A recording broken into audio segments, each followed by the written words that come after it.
16 August 1945 रोजी सकाळी 7:30 वाजता जपानी रडार सिस्टीमने संपूर्ण शहरामध्ये अलार्म वाजवला. पण जपानी लोकांना हा अलार्म साधारण वाटला. त्याचबरोबर जपानी एअरफोर्सला पण विशेष काही वाटला नाही. काहीतरी खतरा नाही असे जपानी एअरफोर्सला वाटले. हल्ल्याचा अलार्म तर होता, पण त्यांना वाटले की नेहमीप्रमाणे हा देखील किरकोळ हल्ला होईल. जपानी लोक नेहमीप्रमाणे बाहेर पडले. मुले शाळेत जाण्यासाठी तयार होत होती. महिला घरामध्ये नाश्ता बनवत होती. त्या दिवशी मोसम एकदम शांत होता. पण अशाच वातावरणामध्ये असे काही होणार होते ज्यामध्ये जगाच्या इतिहासात जोपर्यंत चंद्र सूर्य तारे आहेत तोपर्यंत न मिटणारा डाग पडणार होता. मी बोलत आहे जपानच्या हिरोशिमा आणि नागासाकी अणुबॉम्ब हल्ल्याविषयी. अमेरिकेचे विमान, याचे नाव होते B-29 इनोला गे, हिरोशिमाच्या आकाशात उडताना दिसले. लोकांना आणि तेथील सैन्यांना हे विमान एकदम सामान्य दिसले. पण मात्र या विमानाच्या पोटात असे काही हत्यार लपवलेले होते ज्याची लोकांनी आजपर्यंत कल्पना देखील केली नव्हती. लिटल बॉय त्याचे नाव होते.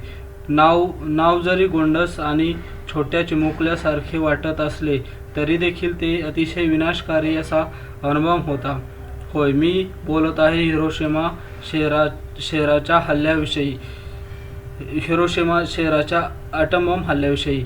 सकाळी 8:30 वाजता B-29 इनोला गे विमान हिरोशिमाच्या शहरामध्ये एकदम बेलनाकृती वस्तू हिरोशिमा शहराकडे सोडते.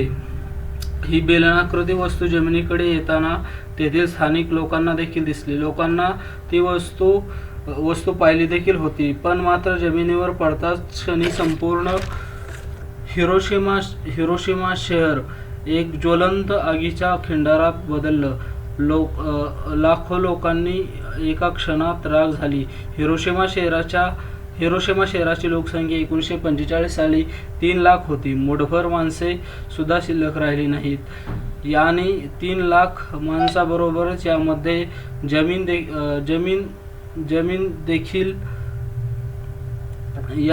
देखील झाडे, गायी, पशु, पक्षी, जीव जंतू इतकेच काय तर जमीन देखील नाउपचाऊ झाली होती. हे इतिहासातील सर्वात भयानक दृश्य होते. पण यापुढे जे होणार होते ते यापेक्षाही भयानक होते. 9 ऑगस्ट 1945 रोजी जपान आतापर्यंत हिरोशिमा हल्ल्यातून सावरलेच नव्हते. एवढेच काय, पण जपानला ही चीज काय आहे ते जरा पण समजले नव्हते.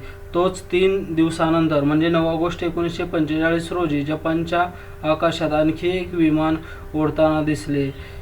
आता जपान मात्र संपूर्ण भयभीत झाला होता. आता या अमेरिकी विमानात होता फॅटमॅन नावाचा अणुबॉम्ब, जो लिटल बॉय नावाच्या अणुबॉम्बपेक्षाही अधिक खतरनाक आणि विध्वंसकारी होता.